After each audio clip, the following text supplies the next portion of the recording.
bergerak. Padahal rata-rata konsumsi nasional, nggak apa-apa di slide sebelumnya aja, saya masih mau cerita ini. Padahal secara konsumsi nasional per bulan itu rata-rata 2,5 juta ton beras. Jadi Pak Teguh, Mas Biswa, Bapak Ibu sekalian, kalau di gudang Bulog ada, itu artinya kalau petani kita tidak berproduksi sama sekali nggak berproduksi, secara nasional kita masih bisa bertahan 2 bulan.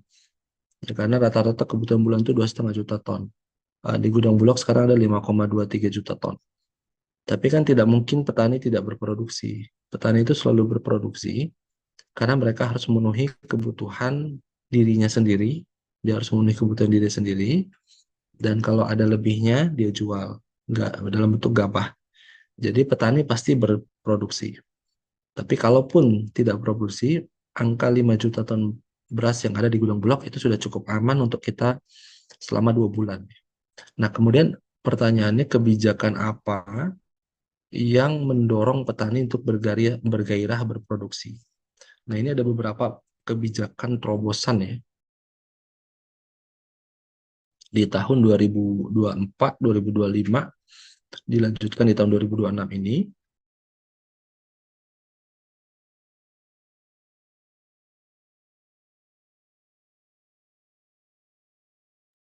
beberapa kebijakan terobosan yang membuat petani kita bergairah untuk berproduksi.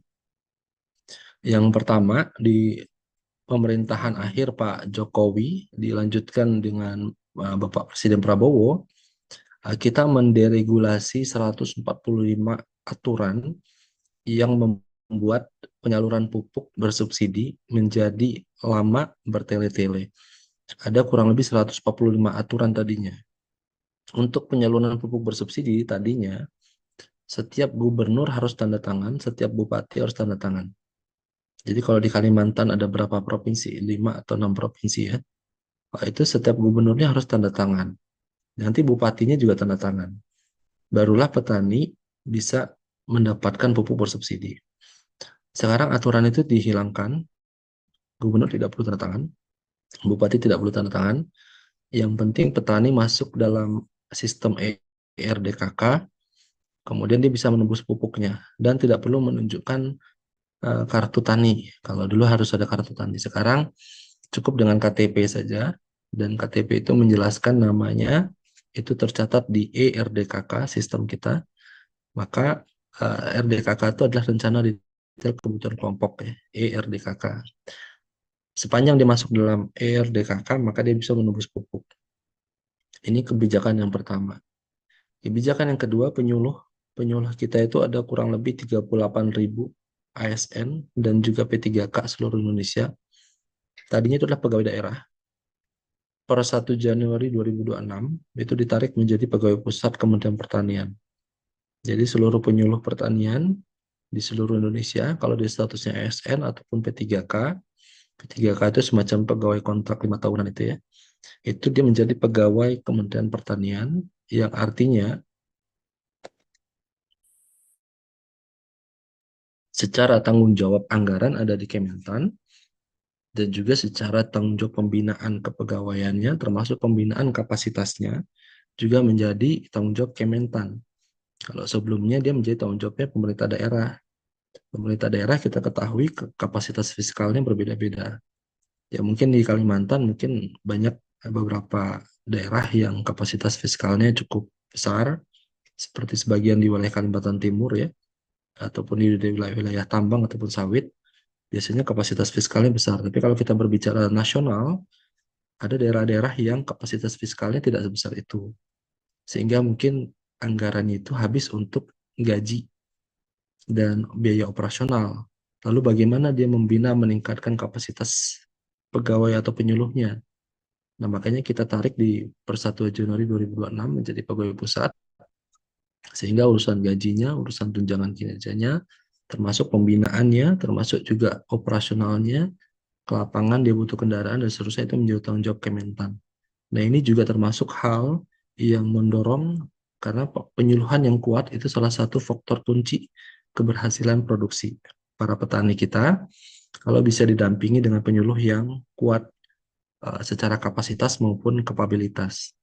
Nah, ini juga gebrakan yang dilakukan oleh pemerintahan sekarang. Kemudian yang paling penting, yang sangat penting adalah kebijakan harga pembelian pemerintah ya untuk gabah kita 6.500 at any quality itu harus dibeli oleh Bulog. Jadi ini sangat membuat masyarakat petani kita bergairah untuk menanam.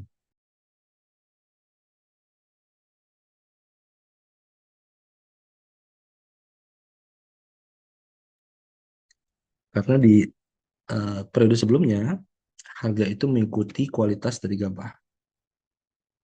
Nah, mungkin ada pengamat ataupun ada barangkali masukan dari ekonom-ekonom yang menyatakan mungkin itu inefisien karena pemerintah harus menanggung beban biaya yang cukup besar. Iya, tetapi itu adalah kebijakan yang diambil oleh pemerintah saat ini. Jadi pemerintah saat ini mengambil kebijakan gabah petani at any quality itu dibeli oleh Bulog pada harga 6.500 per kilogram dan itu sangat membuat petani kita bergairah. Karena petani itu pada prinsipnya mereka membutuhkan kepastian harga dan kepastian pembelian. Mereka akan berproduksi kalau ada kepastian itu. Nah, kepastian itu yang diberikan oleh pemerintah saat ini dan membuahkan hasil di mana Bulog bisa menyerap gabah dari petani dan bisa mencadangkan tadi sebanyak 5,23 juta ton di gudangnya. Nah, ini juga secara psikologis memberikan hentakan kepada pasar ya di mana kita pemerintah bisa meyakinkan bahwa kita punya stok yang memadai. Kalau kita punya stok yang memadai, artinya kita bisa intervensi ketika terjadi kenaikan harga atau sebaliknya ketika terjadi dropping harga yang sangat jatuh, ya pemerintah akan membeli. Jadi memang stok ini menjadi salah satu kunci keberhasilan swasembada pangan kita. Nah, beberapa program yang sifatnya terobosan juga adalah cetak sawah. Ya, cetak sawah ini target kita sampai dengan akhir 2029 itu 3 juta hektar ya untuk nasional. Nah, khusus Kalimantan, nanti saya tampilkan datanya. Kalimantan ini salah satu penopang kita untuk kegiatan cetak sawah. Jadi cetak sawah ini tidak di semua lokasi, hanya provinsi tertentu saja. Kalimantan termasuk cukup signifikan, di samping juga Sumatera Selatan, kemudian yang sangat besar sebetulnya di Papua ya, khususnya Papua Selatan. Jadi Papua Selatan itu satu provinsi, tapi kalau di Pulau Jawa itu udah kayak beberapa provinsi itu. Nah, Kabupaten Merauke itu satu kabupaten, tapi kalau di Pulau Jawa seperti satu provinsi. Jadi sangat besar sekali dan sangat potensial. Nah, termasuk di Kalimantan juga ada beberapa wilayah yang potensial untuk kita lakukan cetak sawah. Kemudian program yang kedua ada yang namanya optimasi lahan. Nah, apa bedanya? Kalau cetak sawah, kita membuka sawah baru di luar lahan baku sawah. Lahan baku sawah se-Indonesia itu ada kurang lebih 7,34 juta hektar kurang lebih. Yang dikatakan lahan baku sawah adalah lahan yang selama 1 tahun dia pasti diusahakan sebagai sawah untuk menanam padi. Minimal 1 kali dalam 1 tahun dia ditanami padi, ya, dan itu berkelanjutan. Nah, itu dikatakan lahan baku sawah. Cetak sawah harus masuk ke wilayah di luar lahan baku sawah. Ya, di luar lahan baku sawah sehingga nanti secara total lahan baku sawah kita bisa bertambah. Nah, kalau optimasi lahan itu adalah di sawah existing, khususnya di lahan-lahan yang dekat dengan sumber-sumber air supaya kita bisa tingkatkan indeks pertanamannya. Makanya optimasi lahan itu paling banyak di lahan rawa. Dan lahan rawa itu paling banyak di Kalimantan. Ya, karena rawa itu tidak pernah istilahnya tidak pernah kekurangan air ya, malah kelebihan air. Karena kan rawa itu justru bisa ditanami pada saat musim kering ya. Nah, pada saat ini kemarau kita punya potensi untuk menanami lahan-lahan rawa kita. Optimasi lahan, kita meningkatkan indeks pertanaman.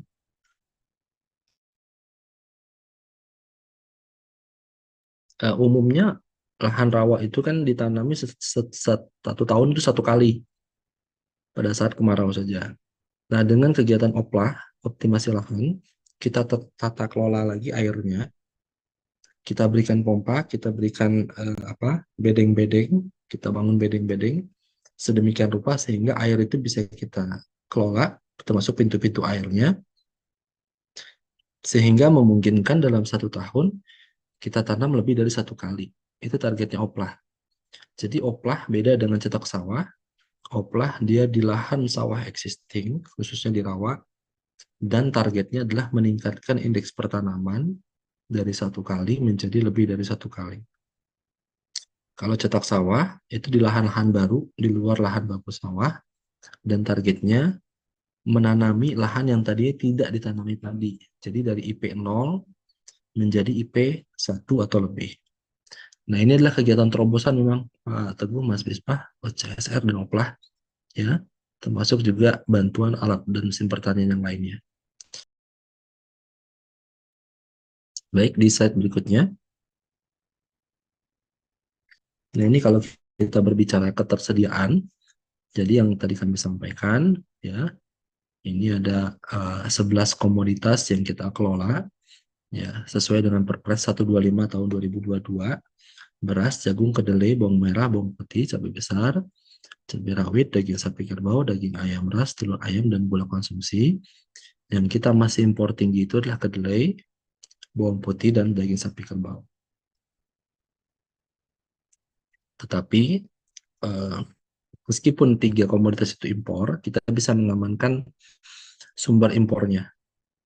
Jadi kedelai dan bawang putih banyak dari Cina, ya. Kedelai banyak dari US, termasuk Cina juga. Daging sapi kita dari mana-mana, ya, Australia, New Zealand, dan yang lainnya. Jadi secara walaupun kita tidak swasembada, tapi kita bisa mengamankan supply-nya. Yang paling penting itu kan sekarang mengamankan supply. Seperti krisis BBM kemarin, yang dikhawatirkan itu sebenarnya bukan hanya harga, tapi supply-nya ada nggak? Karena banyak melewati jalur-jalur yang tertutup. Nah, kalau untuk pangan, insya Allah supply-nya kita aman. Ya, kita bisa mengamankan walaupun impor.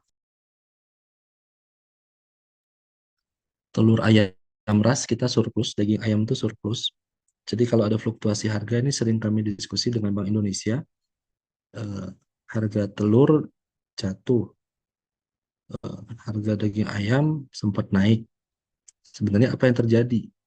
Ya, yang terjadi adalah pola distribusi yang tidak merata ataupun ada faktor-faktor psikologis yang membuat harga itu jatuh atau naik signifikan.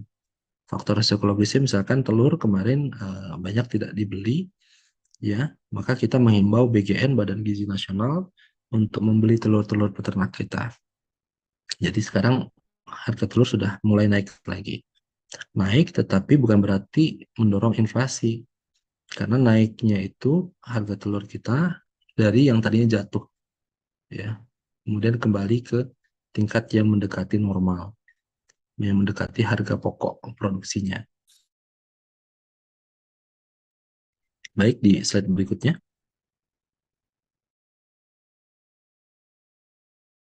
Ini yang kami sampaikan tadi, beberapa komoditas kita swasembada. Bahkan untuk daging ayam, telur ayam, dan bawang merah kita sudah ekspor ke beberapa negara. PR kita adalah bawang putih, kedelai, dan daging sapi. Kami melihat Kalimantan punya potensi yang cukup besar untuk mengembangkan daging sapi.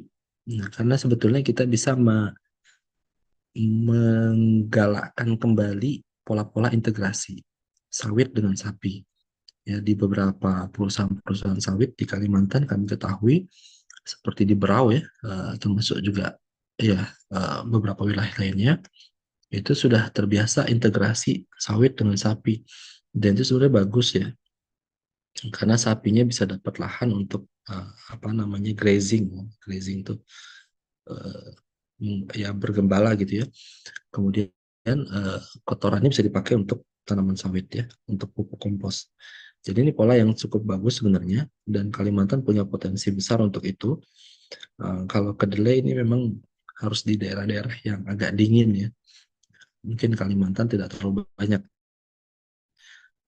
Ya. Bawang putih juga demikian, tanaman subtropik. Tapi yang untuk daging sapi ini sangat potensial. Baik, di slide berikutnya. Nah, ini yang kami sampaikan tadi, Pak Teguh. Cadangan beras kita tertinggi secara nasional, tidak pernah tercatat sebelumnya mencapai 5,23 juta ton. Ini bisa dilihat di grafiknya. Ya, paling tinggi itu misalkan pada saat kita klaim swasembada ya, tahun 83 ya. Mungkin sebagian sini ada yang belum lahir barangkali tahun 83, atau ada yang sudah lahir tapi masih kecil. Itu kan sempat ada klaim swasembada beras ya, Pak Teguh mulai kali ingat, zamannya Pak Harto 83 84.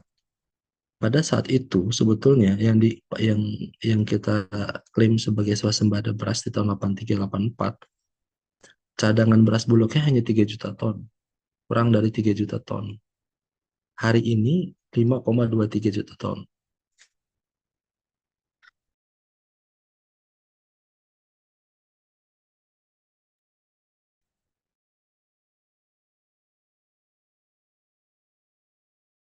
Ya, meskipun kondisinya berbeda ya, karena jumlah penduduknya juga berbeda, tapi secara cadangan kita hampir 2 kali lipat ya dari tahun 83 pada saat kita klaim swasembada.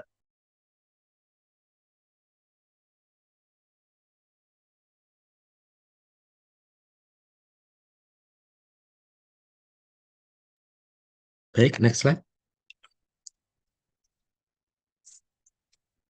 Nah, eh, kemudian kita menghadapi yang namanya kemungkinan El Nino ya, ataupun musim kekeringan ya.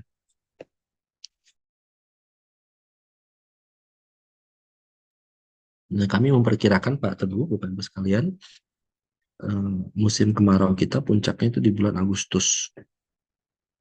Sebetulnya pola El Nino tahun 2026 ini tidak lebih parah dibandingkan tahun 2013, 2018. Jadi sebenarnya tidak separah dulu sebetulnya 2026. Hanya saja mungkin di media barangkali pemberitaannya agak agak apa? Agak dibesar-besarkan ya. Kita mengenal yang namanya istilah El Nino Godzilla ya, mungkin Pak Teguh pernah dengar. Sebetulnya kalau kita bandingkan dengan data tahun 2018, ya 2026 ini tidak lebih parah sih. Ya tidak lebih parah dari 2018, tidak lebih parah dari 2013 yang lebih parah lagi. Namun demikian kita tetap melakukan langkah-langkah antisipatif. Ya diantaranya adalah kita akan menyebarluaskan dan mendistribusikan pompa air yang lebih banyak. Saya pikir kalau untuk wilayah Kalimantan harusnya tidak ada masalah El Nino karena airnya berlebih. Justru blessing in disguise. Karena lahan-lahan rawa yang tadinya basah, kalau dia lebih kering, itu justru bisa ditanami. Jadi untuk sebagian wilayah Indonesia, El Nino atau kekeringan itu mungkin bermasalah. Tapi khusus bagi Kalimantan, kalau kami memandangnya, justru itu peluang untuk meningkatkan indeks pertanaman di lahan-lahan rawa yang memang tidak pernah kering sepanjang tahun.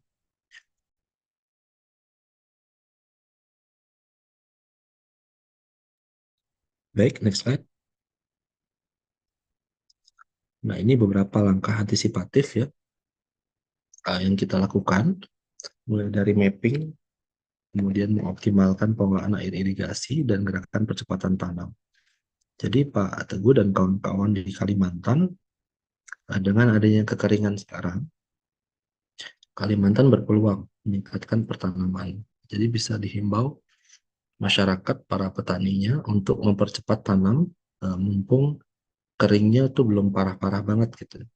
Karena parahnya itu nanti di bulan Agustus. Agustus sampai dengan September, Oktober sampai akhir tahun itu kita perkirakan, tapi puncaknya itu di bulan Agustus. Sekarang masih bulan Juni, masih bulan Juli, air masih tersedia ya. Jadi kami sangat mendorong dan sudah bersurat juga Pak Menteri kepada seluruh gubernur, bupati untuk mempercepat tanam, mumpung kita masih ada air. Oke, di samping juga penggunaan varietas dan juga mengatur pola tanam uh, yang lebih baik sehingga petani bisa mengantisipasi pada saat kekeringan. Tapi sekali lagi, ini adalah pendekatan sifatnya nasional. Khusus untuk Kalimantan sedikit berbeda sebenarnya, karena kekeringannya itu justru blessing in disguise. Ya, untuk lahan-lahan rawa yang memang tidak pernah kering. Next,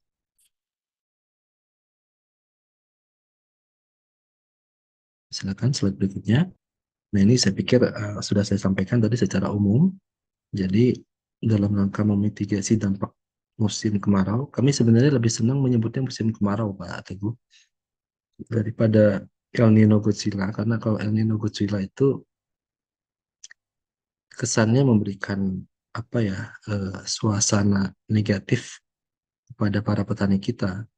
Sebetulnya yang akan terjadi itu adalah kemarau. Nah, kalau kemarau itu bagian dari hidupnya masyarakat Indonesia, karena di Indonesia itu hanya ada dua musim, musim hujan atau musim kemarau. Seperti halnya di negara-negara lain ada empat musim. Nah, kita dua musim, hujan dan kemarau. Hanya kadang ketika ini diangkat secara ilmiah gitu ya, mulai muncul istilah-istilah El Nino ya. Kalau La Nina itu hujan, kalau El Nino itu kemarau atau kering yang ekstrim. Tapi sebenarnya perkiraan kita di 2026 tidak se-ekstrim 2018 dan 2013. Ya, insya Allah tidak se-ekstrim itu. Tapi tetap kita melakukan langkah-langkah antisipatif. Di antaranya adalah tadi mempercepat musim tanam, mumpung air masih ada. Kemudian nanti kita akan merefocusing anggaran kita dan kita perbanyak untuk alokasinya ke pompa air.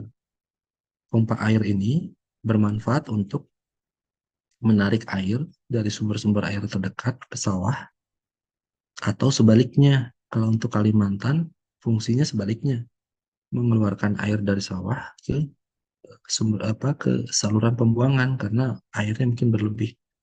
Yang jelas pompa itu insya Allah bermanfaat baik di lahan kering maupun di lahan yang selalu basah. Pompa air itu sangat bermanfaat dan kami alokasikan lebih banyak di tahun ini. Terus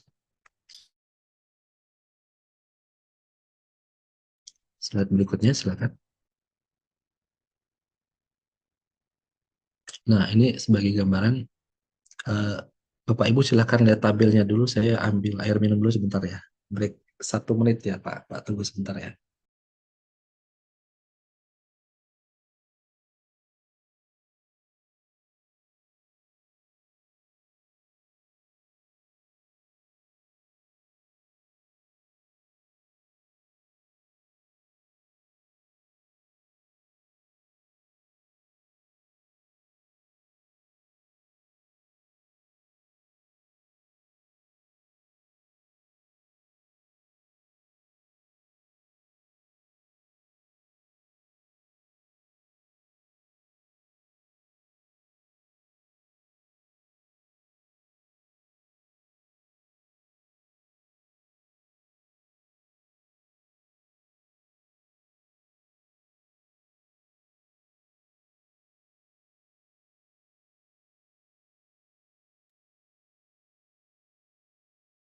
Nah, ini Bapak Ibu, eh, kami memberikan bantuan terkait dengan pompa itu lebih besar di tahun 2026 dibandingkan 2025.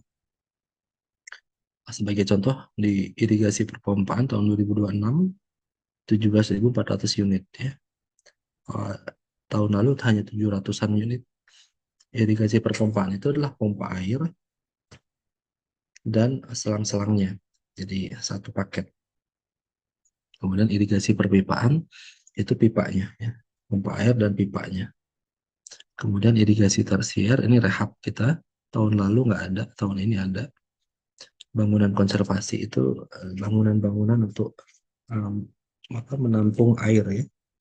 Bangunan untuk menampung air. Kemudian pompanisasi itu pompanya. Itu bisa dilihat di tabel tahun 2026 itu kami alokasikan 57.000 unit pompa. Padahal tahun lalu hanya 14.000 unit. Kenapa? Karena kita mengantisipasi tadi El Nino atau musim kemarau yang akan datang.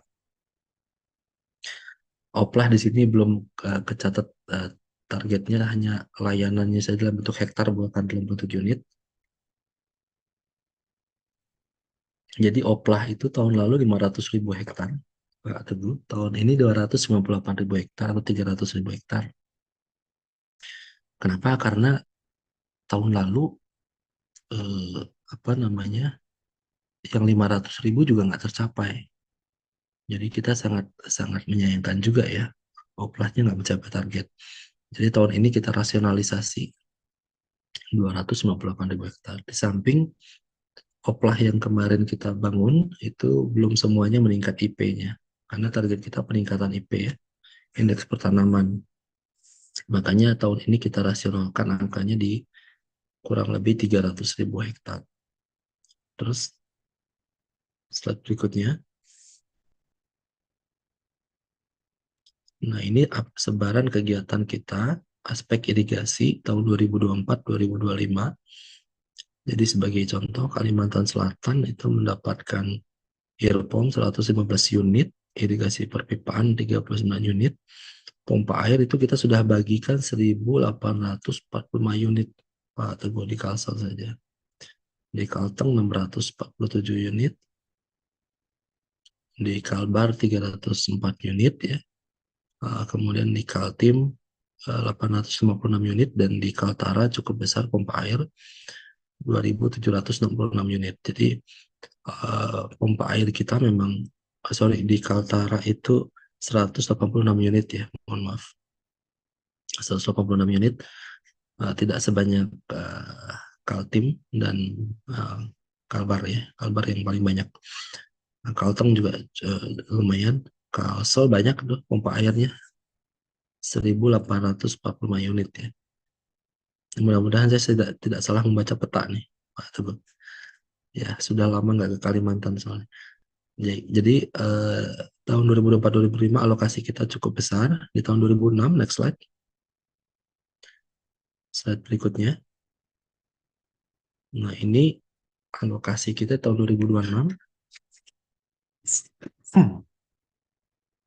khusus untuk pengembangan sumber air. Jadi khusus untuk irigasi perpompaan, irigasi perpipaan, bangunan konservasi, pemeliharaan jaringan irigasi tersier dan pompa air.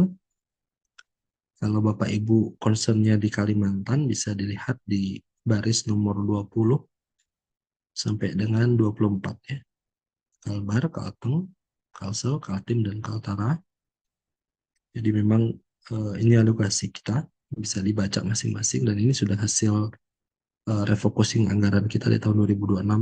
Paling banyak untuk pompa air, yang kolom paling kanan, ya, sebagai contoh, Kalimantan Selatan itu tahun ini kita alokasikan 2.610 unit pompa air. Padahal sebelumnya 2 tahun 1.800-an. 2 tahun.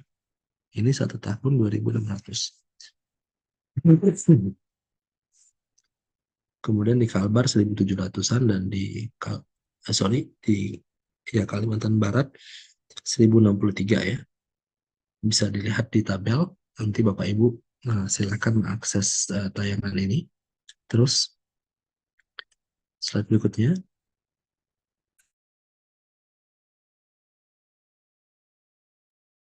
Nah, ini progres kegiatan cetak sawah dan opla.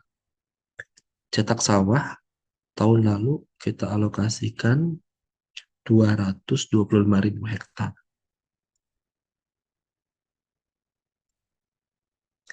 Tahun ini cetak sawah hanya 126.000 hektar, Pak Teguh. Jadi turun. Tahun lalu 225.000 hektar, tahun ini kurang lebih 130.000 lah ya. 130.000 hektar. Nah, kenapa turun? Karena lagi-lagi performa yang tahun lalu kurang bagus. 225.000 hektar yang kami alokasikan senasional tahun lalu, itu capaiannya hanya setengahnya kurang lebih. Capaian konstruksi cetak sawahnya hanya setengahnya. Ternyata banyak yang tidak terlaksana. Makanya kita rasionalisasi tahun ini itu sekitar 130.000 hektar saja. Sama halnya dengan optimasi lahan, tahun lalu kita alokasi ke 500.000 hektar, tapi performa juga nggak sampai 100%, hanya 400-an ribu. Makanya di tahun ini kita alokasikan kurang lebih 300.000 hektar saja untuk tahun 2026. Terus slide berikutnya. Nah, ini tadi saya pikir sudah disampaikan ya aspek next slide saja. Nah, ini yang untuk cetak sawah dan target per provinsi. Tahun 2026 ini target cetak sawah di Kalimantan 44.841 hektar. Sedangkan target nasional 126